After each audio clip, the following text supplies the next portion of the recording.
Hi guys, and welcome to Steve's Dog Training. Today we're going to talk about a subject called socialization with our dogs. Okay, so we get our puppies at 8 weeks old, we do all the vaccinations and everything like that, so they're in the house, we can't take them anywhere, or we think we can't take them anywhere, so we like to keep them safe in the garden and things like that.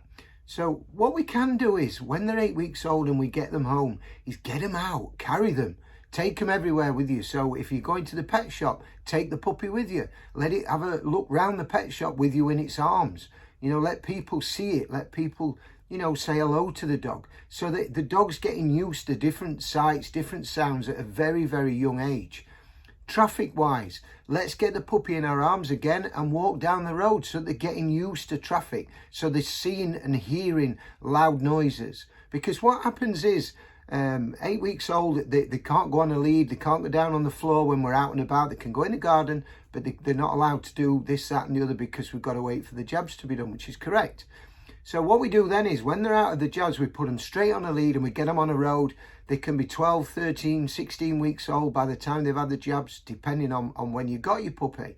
Which means then that they're walking down the road and a big lorry goes past and bang, oh my God, I'm scared to death, and they rooted to the spot. Then we're dragging them, we're pulling them, we're trying to get them to move. They're not moving, they're scared, they're fearful. And this can turn into a multitude of things, and something that the dog should not really have to go through if we do it properly. So we get our puppy at 8 weeks, like I've said, take it to the pet shop. Take it anywhere that you can, where you can see people, you can see noises, they can hear everything.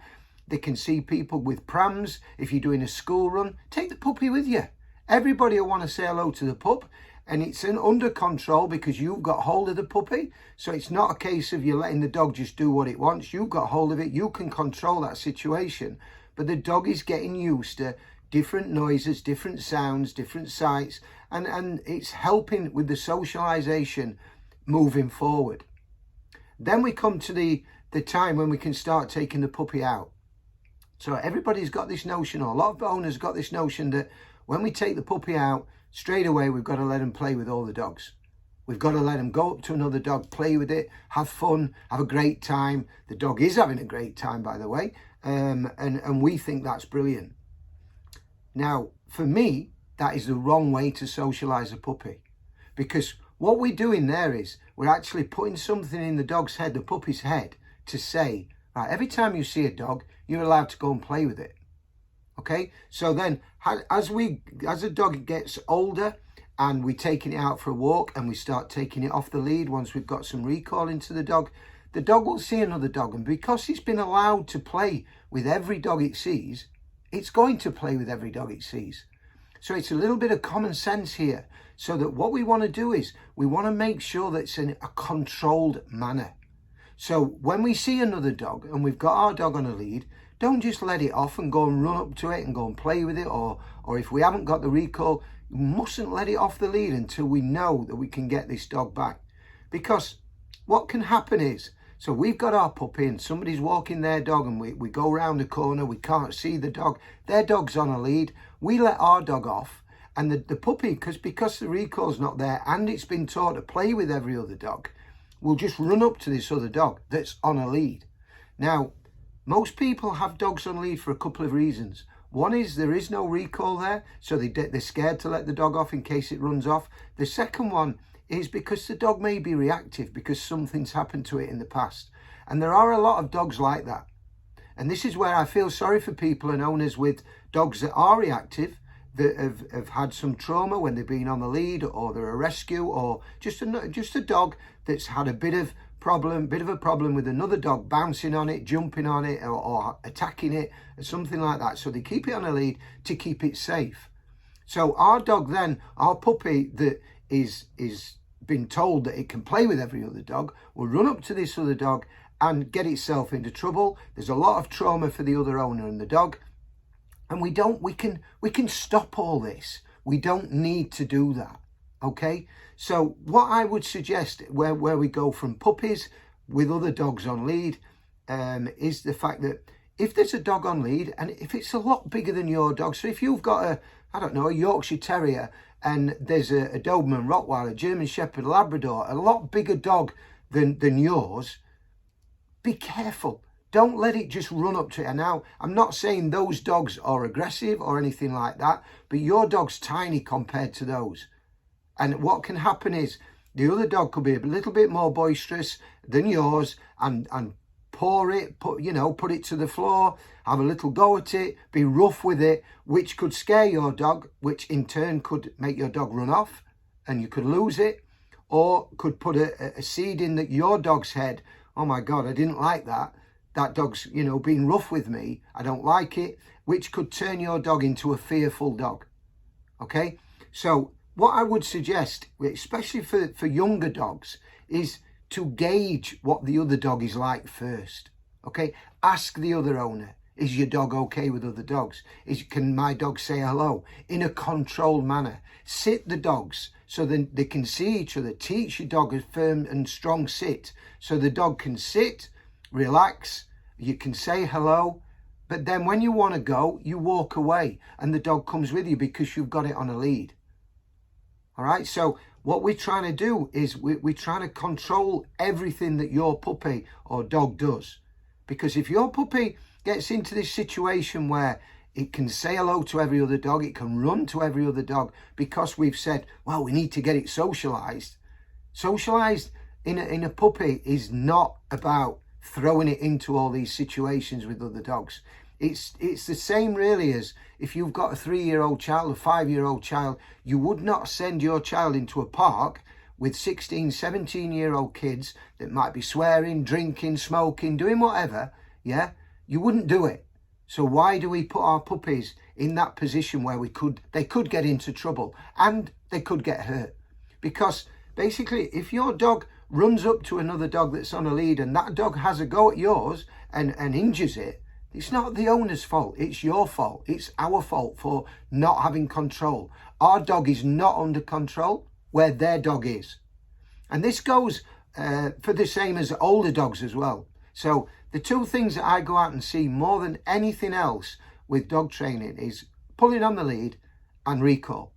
They're the two things, nothing else. We've got lots of other issues, lots of other problems, but they're the two things that I have to go out and see more than anything, because the dog pulls on a lead and the dog won't come back when called. Okay? So these dogs are causing a nuisance for anybody and everybody. They're running off, they're running 300 yards, 500 yards, as far as they can see, where they can see another dog on the lead. Now, when they're up to that dog and that dog is on the lead and the owners getting frantic because their dog's scared, frightened, fearful, reactive, and you're 300 yards away, you're not going to get your dog back. You have to go and get your dog. And what we say is, the common thing, and I hear it all the time, even walking my dogs, is don't worry, mine just wants to say hello. It's friendly. That's not right. That isn't right. It's not fair. It's not dog etiquette. The etiquette of dog walking is if you see a dog on the lead, call your dog back and put it back on the lead. If you've got no recall, then please don't let it off the lead. Put it on a long line. Train the recall first, which we will go through in future videos of how to train recalling dogs and how to walk a dog on a lead without the pulling. But for me, socialization is so important, especially with a puppy. At 8 weeks old, don't think that you can't do anything with your dog. You can take it out, you can take it everywhere, in your arms, just carry it everywhere you go. Let it see everything, as much as you can. Take it in a shop, in a town centre, anywhere where there's lots of things going on. So your dog can say, oh, right, okay, this is great. Instead of just throwing it in the deep end and saying, right, this is what I want you to do. This is what you've got to do. Okay? So it's just helping our puppies start off the right way, putting the foundation training in, so that in the future, when we can take them out, they're used to it. So they won't be scared of anything. They won't dig the paws in and say, no, I'm not going because there's a big lorry coming. There's a big bus, there's cars, loud cars. We all hear it every day. There's cars with exhausts that are blowing, banging and all this kind of thing. Let's get them out there. Let's let them see the world. Same with the postman. Okay, so everybody thinks this thing, socialization, it doesn't go that far with postmen and anything, anybody that comes to your house. Window cleaners. Look at it from the dog's point of view. Okay, so one day, let's take the postman. So the postman comes to the door. They have a bright orange vest on. Most doors have glass in. So your dog could be stood the other side of that door, or sat, or laid down, just relaxing, chilling out, minding its own business. The next thing, this orange vest comes towards the door, this thing, what they don't know what it is. Then all of a sudden, the letterbox open, the letter falls through, goes on the floor. It could drop on the puppy's head. Yeah, and it's only a letter. To us, that's nothing. But to a puppy or a dog sat the other side of that door, they're like, oh my God, what the hell was that? So they see this figure at the door, and some dogs will start barking. So not so much, puppies might, but as they get a little bit older, a little bit bolder, they start to bark. So what happens to that figure? The figure goes away. So then the dog's like, whoa, hang on a minute. How did that happen? Ah, wait a minute. I know how that happened. I barked and made that thing go away. Okay, so then the next day it comes back, it happens again, and the dog's there, because the dogs are very sensitive, their hearing is fantastic, so they know, they sort of, it becomes a learnt behaviour, and that's how dogs learn. So then the next time the figure comes, bark, bark, bark, the figure goes away, the dog's done its job again. This works as well for windows. So if somebody's outside and walking past your window, the dog, especially if they can get up and look through the window, they see somebody, bark, bark, bark. What does the person do? The person carries on going. So the dog sat there going, I've saved us. I've saved all the family. They've kept going. Okay, so let's get them socialised to these things. The postman, when the postman's coming, I know it's hard because there's the different times, the different times of day and things like that. So what we need to do is, we need to, when they do come, or if you see them wandering about, get the puppy again in your arms, take it outside, let the postman see it. Walk out to the gate and open the gate for the postman. Let the dog see it. When the postman comes, ask them to knock on the door. And you know, most postmen are okay. Just ask them to knock on the door, because at some point they're going to, because they'll have a parcel for you and they need you to sign something. So ask them, even if they've got a letter, just knock on the door. Let the dog see the postman. Same with the window cleaner. The window cleaner comes, all of a sudden they put some ladders up against your wall and they disappear up, and the dog's like, oh my God, where's that gone? Okay, then they come back down, bark, bark, bark. So they're learning all the time. Some dogs are fine with it, but other dogs, if you've got a dog that's a little bit of a barker and they're doing these things, socialise them early doors. You'll not have this problem, I promise you. Okay, socialise them to as much noise, different situations, a postman, the window cleaner, dustbin men. Another thing that is terrifying to a dog. You've got the big lorry, you've got the bangs. Take them out in your arms when they're there. Let them come and say hello. So they understand and they know that these things are everyday life. I always say to people as well, especially if you've got children, balloons.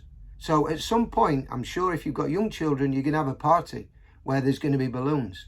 So get some balloons. If one pops, don't worry about it, because that probably will happen in the dog's life. Now, if the dog's socialised to that from the off, then they're going to have no problem with it. It's just the same as fireworks. You'll see a video that I've done on desensitization for fireworks. That is very important to carry on doing that now up until next year, because they're going to go off again New Year's Eve, I would have thought. But get the dog, just that doesn't stop now. That keeps going and going and going. And you can do this with your new puppies or the older dogs that are scared of fireworks. So it's something that you need to do. And there is a video I'll link it to this as well for you to watch, that will help with desensitization to fireworks. And there's other ones as well where there's sirens and things like that. Again, something that a puppy especially, must get used to, because they're going to hear it. Okay, so let's recap on what we've gone through there. So socialization for puppies, they don't play with every dog they see. It needs to be done in a controlled way so that we don't lose our dog. The dog doesn't run off. We train the recall very early now. When they're 8 weeks old, get them in the garden, call them back, reward them, let them know it's great to be with you, because the first first few months they will be with you all the time, but then over time they slowly get further away, get a bit bolder, and they've gone. Okay, they just want to be out and about and doing what they do, and then if they see a dog, they run and they want to play with it. So let's not let them do that. Let's not set ourselves up to fail. Think about things as well, like doggy daycare, dog walkers. Brilliant service that people offer, but be careful again. If you're going to a doggy daycare, or if you want to take your dog to a doggy daycare to socialize it, I wouldn't, because you can't see what's happening.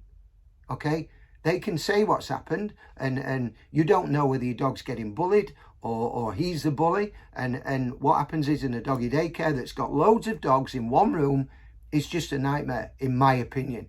Some are really good where you can take them and there's only a couple of dogs. That's great, as long as, because in a big hall where there's settees, where they're jumping on settees, they're doing this, they're doing everything that they want to do, they don't rest.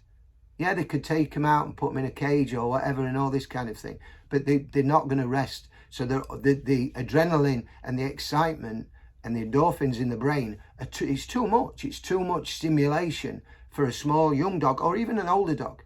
So I'd be very careful of that if you're thinking of doing that. Same with dog walkers. You want to pick a dog walker that's doing 1 or 2 dogs, that's on lead, that's not just letting the dogs run about and do what they want. Because again, what we're doing is we're setting ourselves up to fail, because we're just letting them play with every other dog. And then when you get your dog back, you're all wondering why your dog's running off to every other dog. Seen it loads of times. I've heard about it loads of times. I've had experience with it.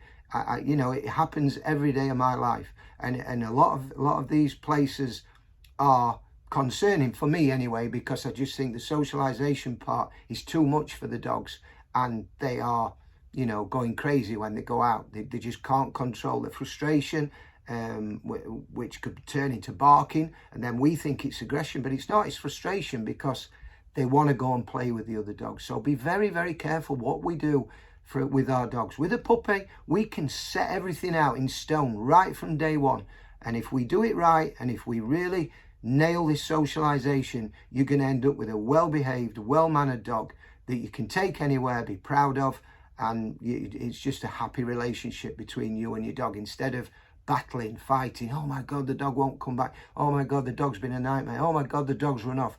Everybody's been there, but we don't need to be there. We can stop all that. If you need any more information, if you want any help with dog training or anything like that, please get in touch. My links are down below, my website, Facebook, Instagram. Please feel free to get in touch with me. I'm here to help, and I just want to make sure that we've all got nice, happy dogs, well-mannered, well-behaved, and we can all have a great relationship with our dogs, because at the end of the day, our dogs are brilliant and we all love them as much as each other. Okay, so thank you very much, and that's this video. Please look out for more videos, and if you could do me a favor, subscribe and like our video and press the bell. You'll get a notification of when we next put a video up. We will be putting more videos coming soon of how to walk a dog on a lead without pulling, and recall, which are the 2 most important ones. And if there's anything else that you want advice on, please comment below and we'll put a video together for you to try and help. Okay, thank you very much, and have a great day. Cheers, bye.